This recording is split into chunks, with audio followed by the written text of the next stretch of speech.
وبركاته. الحمد لله رب العالمين، والصلاة والسلام على أشرف الأنبياء وخاتم المرسلين. أشهد أن لا إله إلا الله وحده لا شريك له، وأشهد أن محمدًا عبده ورسوله، صلى الله عليه وعلى آله وصحبه وسلم.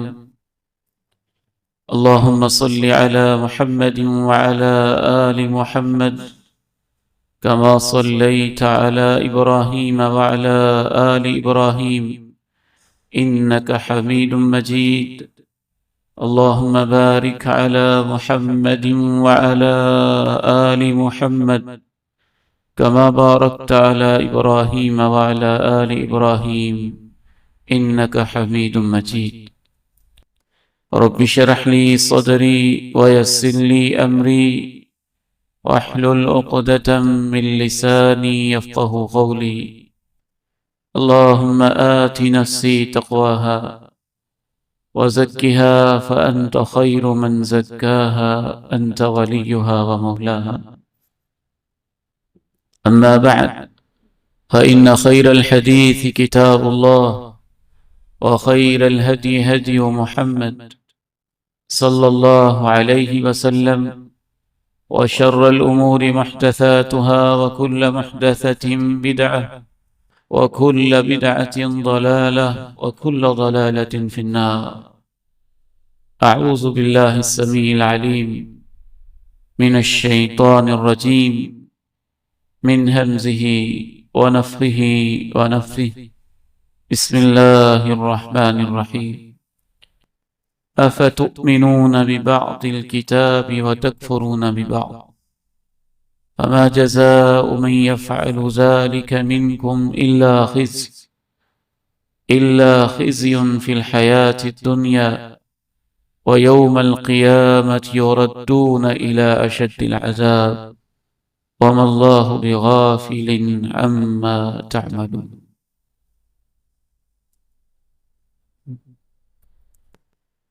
آج کے اس خطبہ جمعۃ المبارک میں ایک اہم ترین ذہن کو بار بار متوجہ کرنے والا سوال ہے، اس کا جواب قرآن و سنت کی روشنی میں آپ کے سامنے رکھنا چاہتا ہوں۔ یہ ایک ایسا سوال ہے جو ہر درد مند انسان کو بے چین کرتا ہے، مضطرب کرتا ہے اور پریشان کرتا ہے۔ سوال یہ ہے کہ ہمارے معاشرے میں دین کے ظاہری اعمال پائے جاتے ہیں، نماز بھی ہے، روزہ بھی ہے، حج ہے، عمرہ ہے، زکوٰۃ ہے، ذکر و اذکار ہیں، تسبیحات ہیں۔ نہ صرف یہ کہ پائے جاتے ہیں، بلکہ بعض تحقیقات سے یہ معلوم ہوتا ہے کہ دنیا میں اسلامی ممالک میں جو سر فہرست ممالک ہیں ان میں ہمارا نام شامل ہے۔ اس کے باوجود ہمارے ہاں کیفیت یہ ہے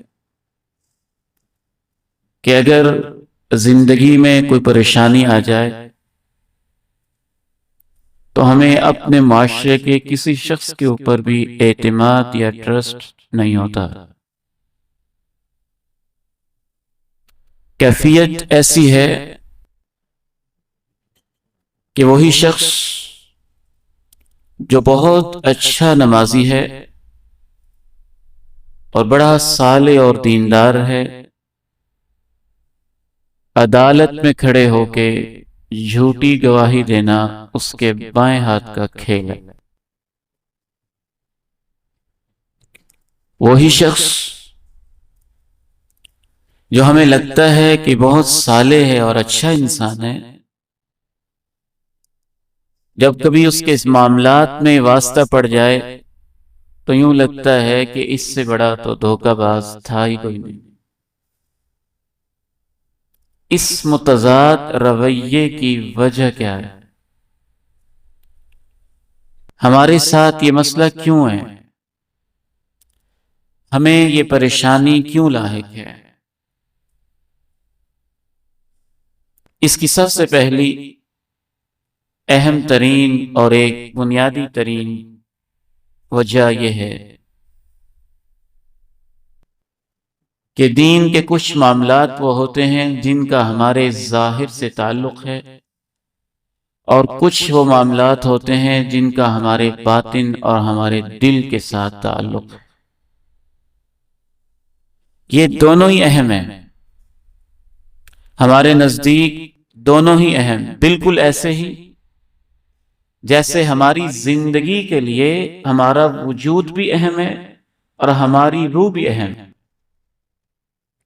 اگر روح ہو، ڈھانچہ کوئی نہ ہو تو یہ زندگی کامل نہیں ہے، اور اگر ڈھانچہ تو ہو، آنکھیں تو ہوں، چہرہ تو ہو، ہاتھ تو ہوں، پاؤں تو ہوں، لیکن ان کے اندر روح نہ ہو، مقصد پورا نہ ہو رہا ہو تو بھی زندگی کامل نہیں ہے۔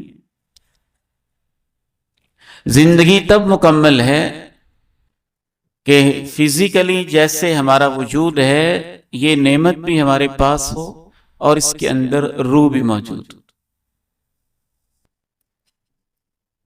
ہمارے ساتھ مسئلہ یہ ہوا ہے کہ ظاہری چیزوں کے اوپر اتنی محنت ہوئی ہے کہ ہم نے انہی کو سب کچھ سمجھ لیا، اور جو اس کے اندر دین کی روح ہے اس پہ ہم محنت نہیں کر سکے۔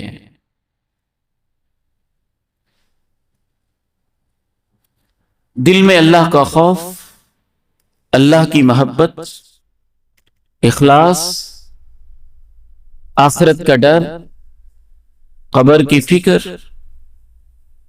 جس درجے میں ان اعمال پہ محنت ہونی چاہیے تھی ہم نہیں کر سکے۔ حتیٰ کہ آپ نماز جیسے اہم مسئلے کو لے لیں، نماز تو کیا، توحید جیسے اہم مسئلے کو لے لیں، پوری توحید کو ایک سائڈ پہ رکھ کے ہم نے صرف توحید کا ایک مطلب سمجھا ہے کہ قبر کو سجدہ نہیں کرنا۔ یہ توحید کا حصہ ہے، لیکن غلطی یہ ہوئی ہم نے صرف اسے توحید سمجھا۔ اللہ سے محبت کرنا اور ٹوٹ کے محبت کرنا، اللہ کا خوف کھانا اور خوب خوف کھانا، یہ توحید کا حصہ تھا۔ اللہ کے ناموں کی معرفت اور پہچان، یہ توحید کا حصہ ہے۔ یہ سمجھنا کہ ہر وقت اللہ مجھے دیکھ رہا ہے اور اس طریقے سے زندگی گزارنا، یہ توحید کا حصہ ہے۔ یہ سمجھنا کہ اللہ سمیع ہے، میری ایک ایک بات کو وہ سنتا ہے، یہ توحید کا حصہ ہے۔ نماز کو آپ دیکھ لیجئے، رفع الیدین، آمین، سینے پہ ہاتھ باندھنا، یہ سنتیں ہیں، ہمیں ان سے محبت ہے، یہ اللہ کے نبی کی سنتوں کا حصہ ہیں، اس سے انکار نہیں ہے، اس پہ محنت ہونی چاہیے۔ لیکن مسئلہ یہ ہے کہ صرف اسی کو ہی نماز سمجھنا، اور پھر جو رفع الیدین کر رہا ہے وہ بھی اور جو نہیں کر رہا وہ بھی نماز کے اندر حساب تو کانوں کا ہی کر رہے۔ جس نے سینے پہ ہاتھ باندھا ہے اس کا دل بھی کہیں اور لگا ہوا ہے، جس نے نیچے باندھا ہے اس کا دل بھی کہیں اور لگا ہوا ہے۔ خشوع جو اس کی روح تھی اس کے اوپر ہم محنت نہیں کر سکے۔ تو ایک بہت بڑا مسئلہ یہ ہوا کہ اس محنت کے نتیجے میں ہمارا ظاہر تو ٹھیک ہو گیا لیکن ہمارا اندر کوڑا ہی رہا۔ ہم اوپر سے ٹھیک ہو گئے اور ہمارے دل مریض ہی رہے۔ ہماری ظاہری شکل و صورت فرشتوں والی ہو گئی لیکن ہمارے دل کے اندر شیطنت ہی رہی۔ ہم اوپر سے مومن نظر آنے لگے، لیکن ہمارے اندر ایمان کی کیفیتیں دل کے اندر جگہ نہ بنا سکی۔ قالت الأعراب آمنا قل لم تؤمنوا ولكن قولوا أسلمنا ولما يدخل الإيمان في قلوبكم۔ انہوں نے کہا ہے ہم ایمان لے آئے، آپ ان سے کہہ دیجئے یہ نہ کہو ایمان لائے، تم یہ کہو ہم نے کلمہ پڑھ لیا ہے۔ ایمان تمہارے دلوں میں ابھی تک داخل نہیں ہوا ہے۔ قد افلح المؤمنون الذين هم في صلاتهم خاشعون۔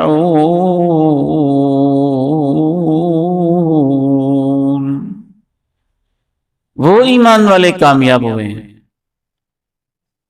جو اپنی نمازوں میں دھیان اور توجہ اللہ کی طرف رکھتے ہیں۔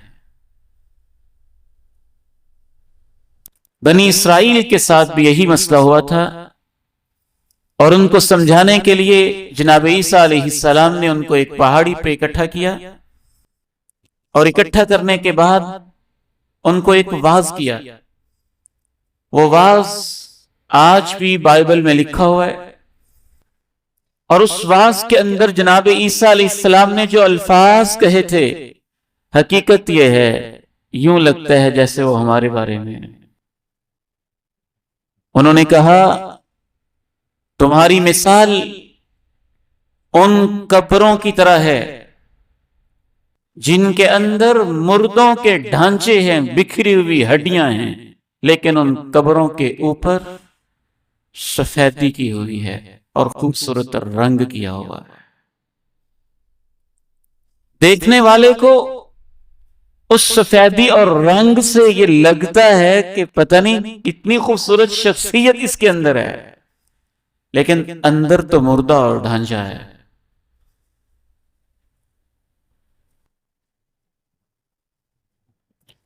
اور ایک مقام پہ انہوں نے کہا تم وہ ہو، تم وہ لوگ ہو کہ مچھر کو پونتے ہو اور اونٹ کو نگل جاتے ہو۔ کیا مطلب؟ کہ جب تم کھانا کھانے لگتے ہو، جناب عیسیٰ اپنی امت کو سمجھاتے ہوئے کہہ رہے ہیں کہ مچھر اندر آ جائے تو کہتے ہو یہ حرام ہے، اس کو نکال دو اس کو۔ اور پورے کا پورا اونٹ جو ذبح کر کے تم کھا رہے ہوتے ہو، وہ غریبوں کے خون کا چوسا ہوا لوٹا ہوا مال ہوتا ہے، وہ کھا جاتے ہو۔ اور مچھر آتا ہے تو نکال دیتے ہو۔ حضرت عبداللہ ابن عمر رضی اللہ تعالی عنہما وارضاہما، ان سے ایک شخص نے مسئلہ پوچھا، کہنے لگا میں کوفہ سے آیا ہوں، حالت احرام میں حاجی کے اوپر، عمرے والے کے اوپر پابندی ہوتی ہے کسی چیز کو مارنا نہیں ہے، تو حالت احرام میں اگر مچھر جسم کے اوپر آ کے بیٹھ جائے اور میں اس کو مار دوں تو یہ جائز ہے کہ ناجائز؟ دیکھنے میں کتنا تقوی لگتا ہے کہ اس بندے کے اندر کتنا تقوی ہے کہ ایک مچھر کو مارنا بھی پسند نہیں کرتا۔ تو حضرت عبداللہ ابن عمر رضی اللہ تعالی عنہما نے جو اس کو جواب دیا تھا، وہ بھی لگتا ہے ہمارے جیسے لوگوں کے بارے میں تھا۔ حضرت عبداللہ ابن عمر رضی اللہ تعالی عنہما نے کہا تمہیں یہ سوال کرتے ہوئے شرم نہیں آتی؟ تم تو وہ ہو جنہوں نے اللہ کے پیغمبر کے نواسے جناب حسین کو مار دیا تھا، تب تمہیں شرم نہ آئی، اور اب مجھ سے پوچھتے ہو مچھر مارنا جائز ہے کہ نہیں؟ نواسے رسول کو تم نے شہید کر دیا، اور مچھر کے بارے میں بڑی فکر ہے، مارنا جائز ہے کہ نہیں؟ تو پہلی بنیادی اور اہم ترین وجہ تو میرے اور آپ کے ساتھ یہ ہوئی ہے۔ ایک دوسری وجہ جس وجہ سے ہمارے معاشرے میں ہمیں ایک تضاد نظر آتا ہے، مختلف عجیب و غریب رویے نظر آتے ہیں اور عجیب کیفیت نظر آتی ہے، دوسری اہم ترین اور بنیادی ترین وجہ یہ ہے کہ احادیث کے جو فضائل نیک اعمال کے بیان کیے گئے تھے، ہم نے ان فضائل کو صحیح معنی میں نہیں سمجھا ہے اور صحیح طریقے سے نہیں سمجھا ہے اور صحیح شرطوں کے ساتھ نہیں سمجھا ہے اور پوری پابندیوں کے ساتھ نہیں سمجھا ہے، ہم نے اسے اپنی مرضی سے سمجھا ہے۔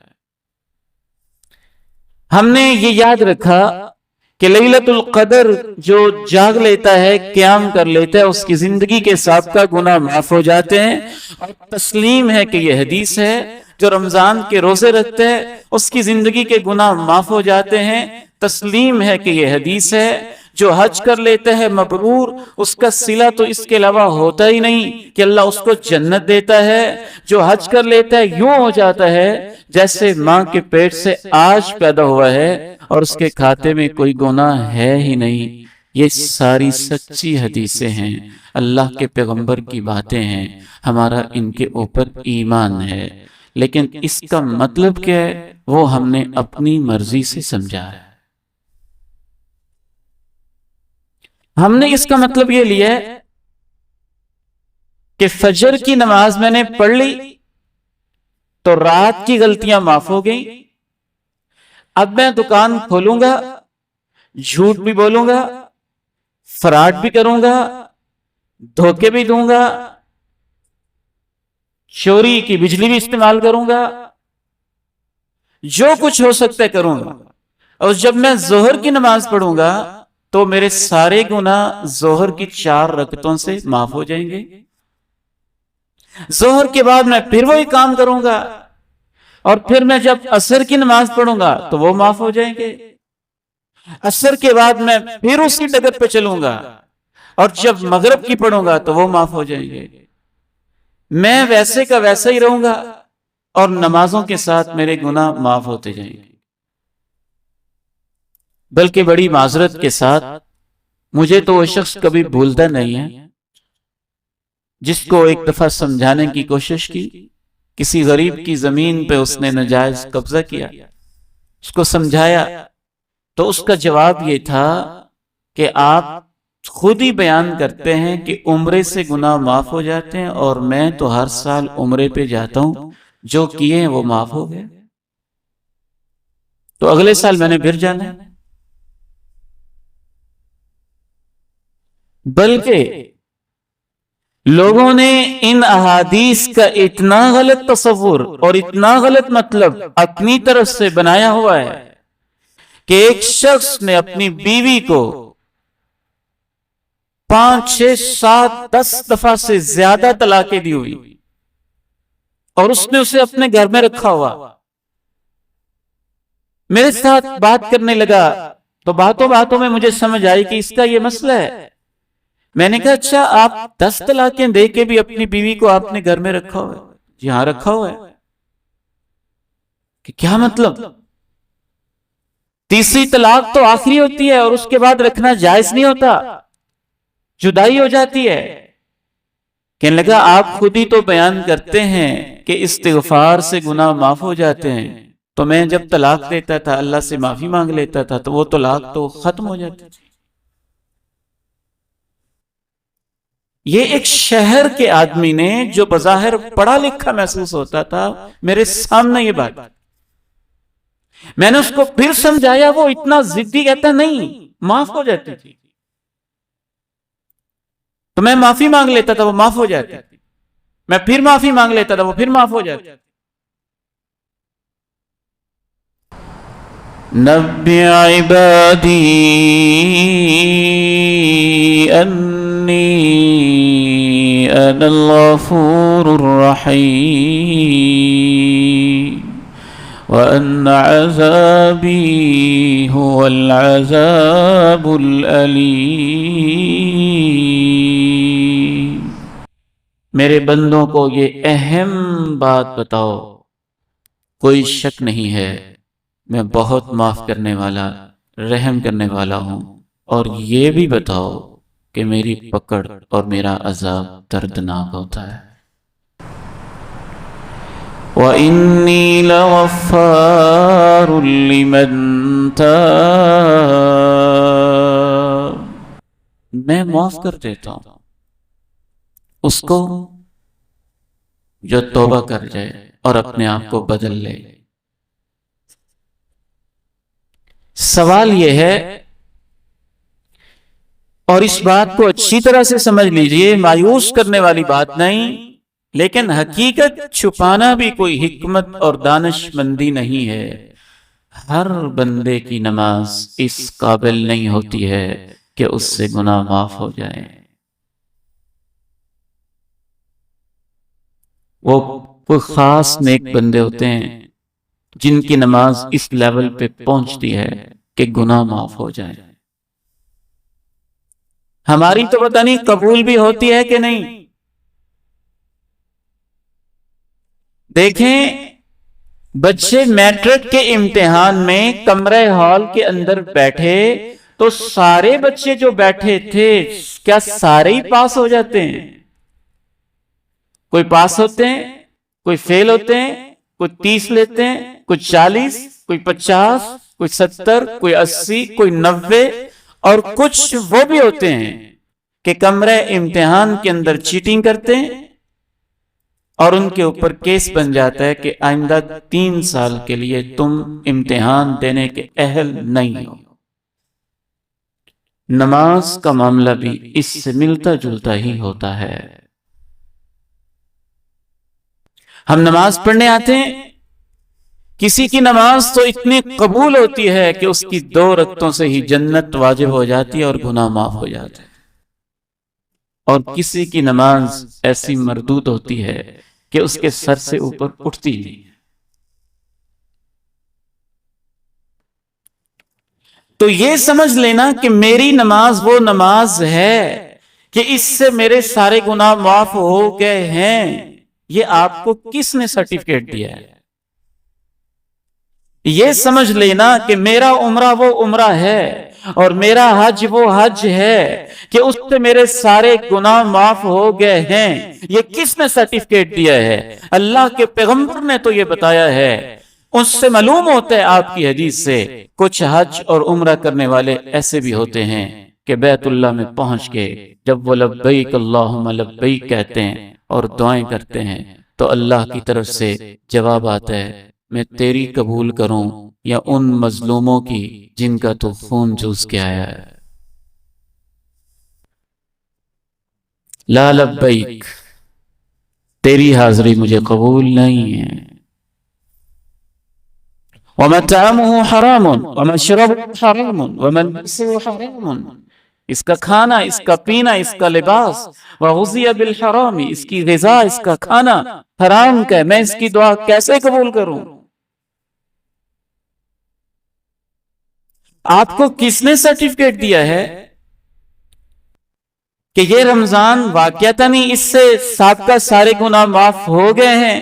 اللہ کے پیارے نبی علیہ السلام نے تو کہا ہے کچھ روزے دار ایسے ہوتے ہیں کہ ان کے نصیب میں بھوک پیاس کے علاوہ کچھ نہیں آتا۔ الذین یؤتون ما آتوا وقلوبهم وجلة أنهم إلى ربهم راجعون۔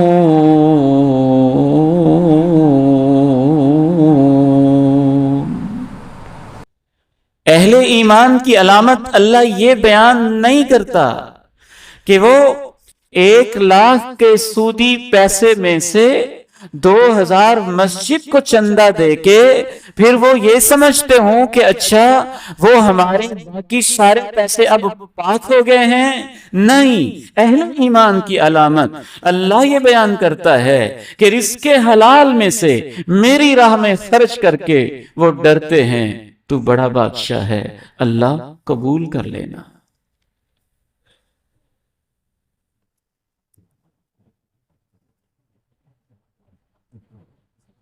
یہ جناب ابراہیم علیہ السلام ہے.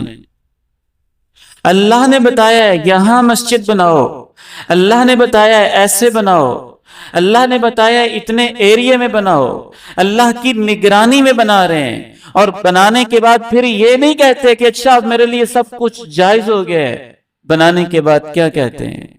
ربنا تقبل منا انك انت السميع العليم.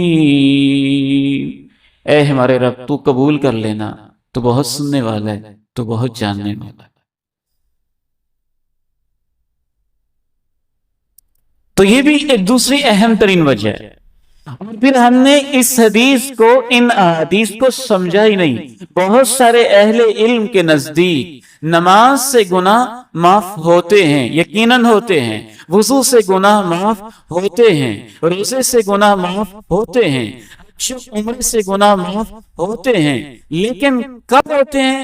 تب ہوتے ہیں جب واقعتاً وہ روزہ، وہ نماز، وہ حج، وہ عمرہ قبول ہو. کب ہوتے ہیں؟ بعض اہل علم نے شرط لگائی جب وہ بندہ کبیرہ گناہوں سے بچ کے رہے. کب ہوتے ہیں؟ تیسری شرط اہل علم نے بتائی تب معاف ہوتے ہیں جب ان گناہوں کا تعلق حقوق العباد سے نہ ہو. میں نے اللہ کو سجدے کیے تو اس سے لوٹی ہوئی زمین میرے لیے کیسے معاف ہو گئی؟ وہ تو تب ہوگی جب وہ بندہ معاف کرے گا. میں نے 2 رکعت نماز پڑھی تو اس سے جو میں نے ظلم کیا تھا اپنے ہمسائے پہ وہ کیسے معاف ہو گیا؟ وہ تو تب معاف ہوگا جب میں اس بندے سے معافی مانگوں گا اور وہ مجھے معاف کرے گا. تو حقوق العباد کا سیکشن علیحدہ ہے. ہم نے ان احادیث کو غلط معنی کے اندر لیا اور اپنی مرضی کے مطلب لیے. ایک تیسری بنیادی اور اہم ترین وجہ جس وجہ سے ہمارے معاشرے میں ظاہری دینداری کے باوجود للہیت، تقوی، اللہ کا خوف، عدل و انصاف، صداقت و امانت اور اس طرح کی چیزیں دکھائی نہیں دے رہی ہیں، اس کی تیسری اور اہم ترین وجہ یہ ہے کہ ہم لوگوں نے دین اپنی مرضی کا رکھا ہوا ہے.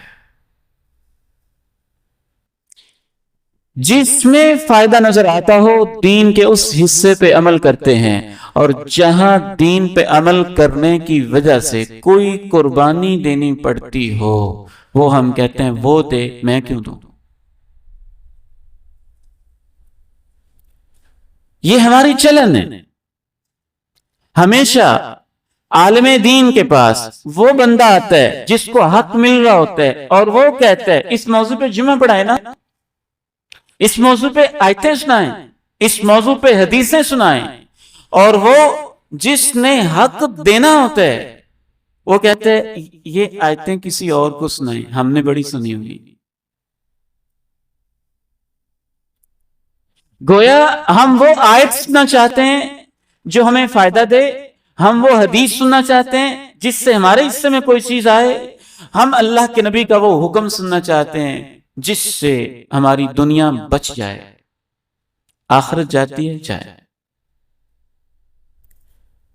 اور اہل کتاب کا بھی یہ مسئلہ تھا. اللہ تعالیٰ نے قرآن مجید میں ان کو یہ ڈانٹ پلائی کہ تم کیسے لوگ ہو، اپنی مرضی کے حصے کو مان لیتے ہو اور جس کو دل نہیں چاہتا چھوڑ دیتے ہو. انداز دیکھیں اللہ تعالیٰ کے سمجھانے کا کیا تھا. أَفَتُؤْمِنُونَ بِبَعْضِ الْكِتَابِ وَتَكْفُرُونَ بِبَعْضٍ فَمَا جَزَاءُ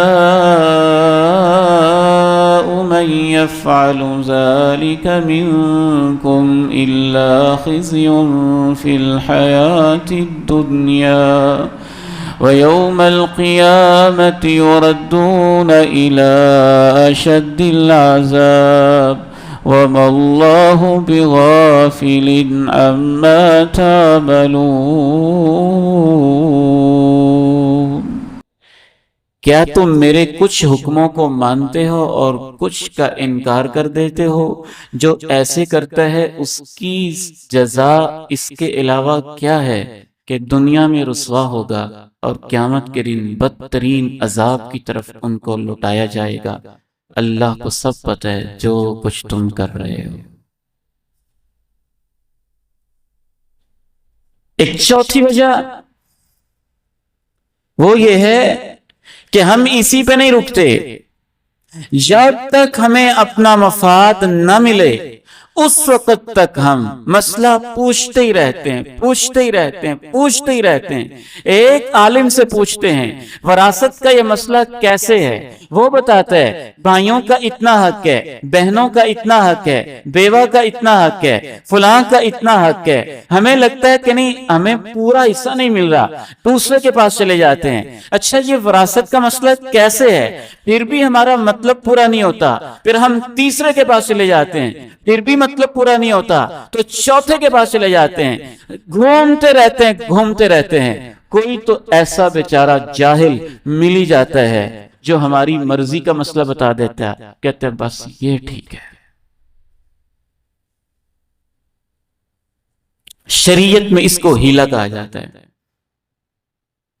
کہ اپنے مطلب کا مسئلہ نکالنے کے لیے شریعت کو توڑ مروڑ دینا اور گھومتے رہنا جب تک اپنے مطلب کا مسئلہ نہ ملے، پھر اپنے مطلب کا کہیں نہ کہیں سے نکال ہی لینا اور کوئی نہ کوئی گنجائش پیدا کر ہی لینا اور کسی نہ کسی طریقے سے اپنے آپ کو جسٹیفائی کر لینا، حتیٰ کہ یہ مزاج اتنا بنا کہ ہمارے ملک عزیز پاکستان کے ایک ظالم شخص نے بڑے عہدے کے اوپر بیٹھ کے یہ کہا کہ علماء کو چاہیے کہ مل بیٹھ کے سود کی کوئی گنجائش پیدا کریں۔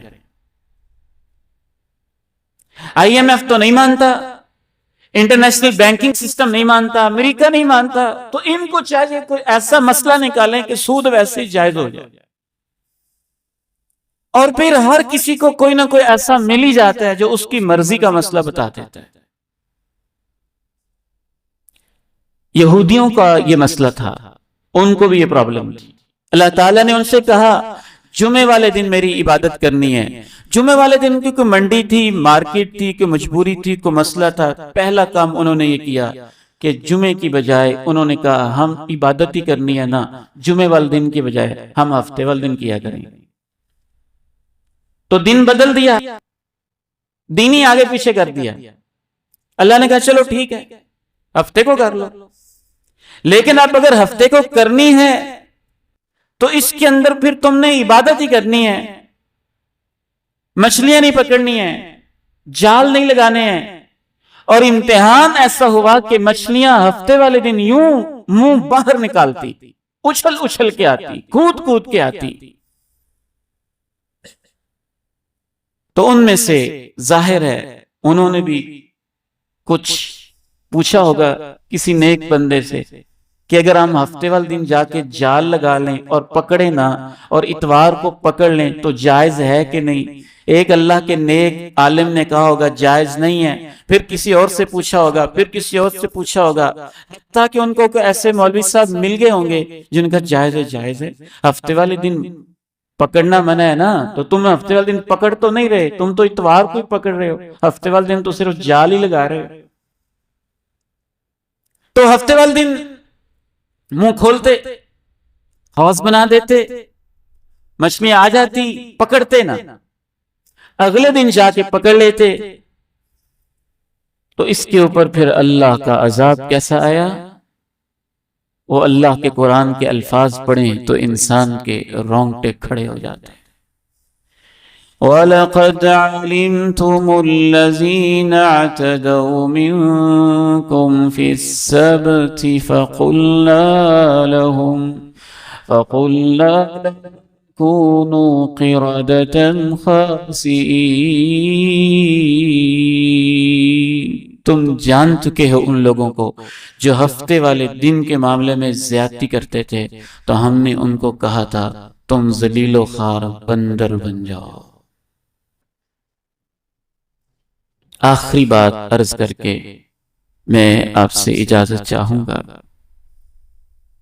ایک اہم ترین مسئلہ یہ بھی ہے جس وجہ سے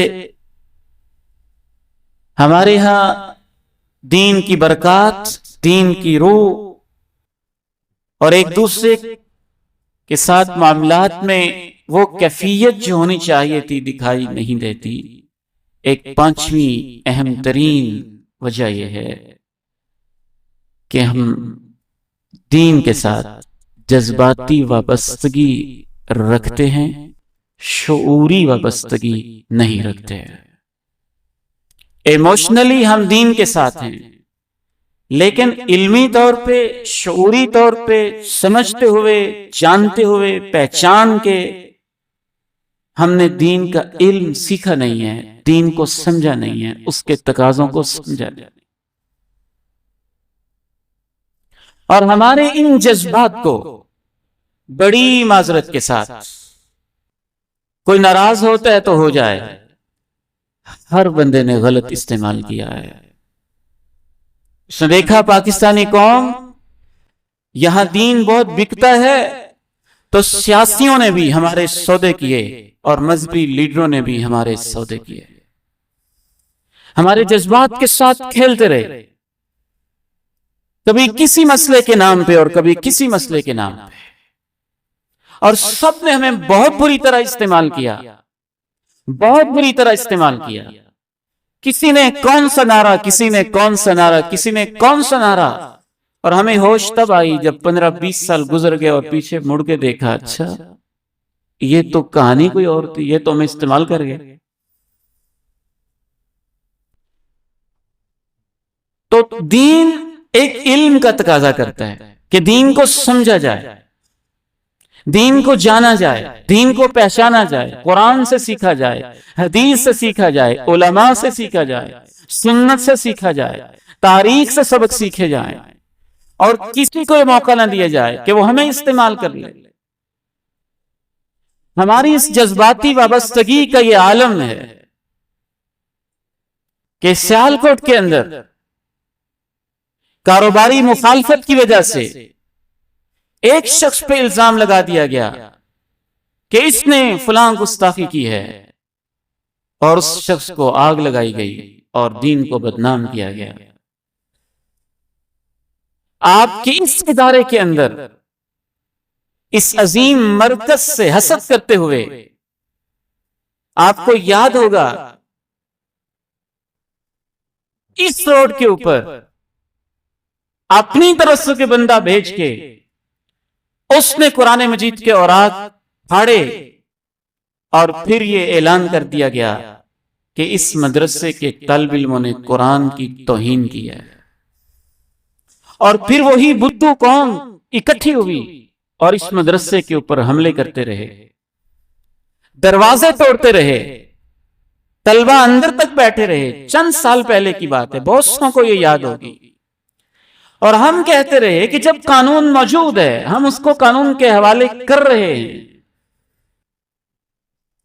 شعور کم ہے، جذبات زیادہ ہیں، جذبات ہونے چاہیے، لیکن جذبات ہمارے وہ ہیں جو کنٹرول میں نہیں ہیں، شعور کے ساتھ نہیں ہیں، بس جذبات ہے۔ اور پھر ان قرآن سے محبت کرنے والوں نے نئی آبادی کے چوک میں پولیس کی گاڑیوں کو آگ بھی لگائی، اور پھر ان قرآن سے محبت کرنے والوں نے پولیس کی گاڑی کا انجن چوری بھی کیا۔ یہ سب کیا ہے؟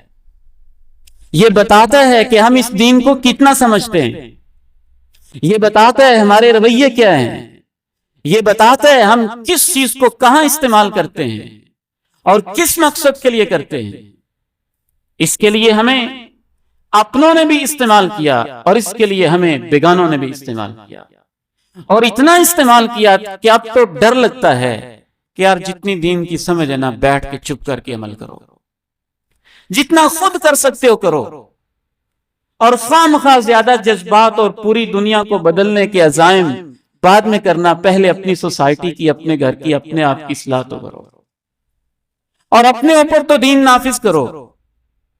یعنی ڈر لگنے لگا ہے اور خوف سے لگنے لگا ہے۔ اور آخری بات، شاید کسی کو تلخ محسوس ہو، لیکن یہ میرے دل کا درد ہے، ممکن ہے کہ میرے اوپر فتویٰ بھی لگائے، لیکن پتہ نہیں کیوں ایک بے چینی سی ہے جس میں یہ بات کرنا چاہ رہا ہوں۔ بڑے بڑے مسئلوں کے اندر بھی ہم اس مسئلے کا نام استعمال کرتے ہیں اور اس کے لیے جو کرنا چاہیے وہ ہم نہیں کر رہے ہوتے۔ فلسطین کے مسئلے کو دیکھ لیں، بڑے بڑے حکمرانوں نے صرف بیان داغے اپنی سائٹ کو سیو کرنے کے لیے، اور بعض ملکوں نے اس مسئلے کے ساتھ وہ منافقت کی کہ بندہ دیکھ کے حیران ہی رہ جاتا ہے۔ کسی نے یہ کیا ہو کہ کہے کہ امت تو ایک ہے، ہم جا رہے ہیں فلسطین میں، جس طرح ان ظالموں کافروں نے کیا، امریکہ سے اٹھا فلسطین میں پہنچا اور یہودی کے ساتھ کھڑا ہوا کہ ہم تمہارے ساتھ۔ لیکن ظاہر ساروں نے یوں کیا جیسے فلسطین کا ان سے بڑا ہمدرد ہے ہی کوئی نہیں۔ ہم تو ان مسائل کو بھی اپنی اپنی تنظیم کے لیے، اپنے اپنے پروجیکشن کے لیے، اپنے اپنے مقصد کے لیے، اپنی اپنی سیاست کے لیے استعمال کرتے ہیں۔ تو دین کا نام زیادہ استعمال ہوتا ہے، اور اس کی روح اور اس کی حقیقت، اس کی مقصدیت، چونکہ ہمارے اندر شعور کم ہے، دین کا علم کم ہے، ہمیں استعمال کر لیا جاتا ہے۔ اور حتیٰ کہ جہاد کا نام بھی استعمال کر لیا جاتا ہے، امر بالمعروف کا نام بھی استعمال کر لیا جاتا ہے، نہی عن المنکر کا نام بھی استعمال کر لیا جاتا ہے، اور حتیٰ کہ اپنی سیاسی مقاصد کے لیے دین کے بڑے بڑے نام استعمال کر لیے جاتے ہیں، اور ہمیں جذبات کے اندر ہم بڑی خوشی سے استعمال ہو جاتے ہیں۔ اللہ تعالیٰ سے دعا ہے اللہ ہمیں دین کے جذبوں کے ساتھ دین کا علم بھی نصیب فرمائے، شعور بھی نصیب فرمائے، فہم بھی نصیب فرمائے، اور واقعی جو دین کے تقاضے ہیں ہمیں ان کو سمجھنے کی توفیق نصیب فرمائے۔ وآخر دعوانا ان الحمد للہ رب العالمین۔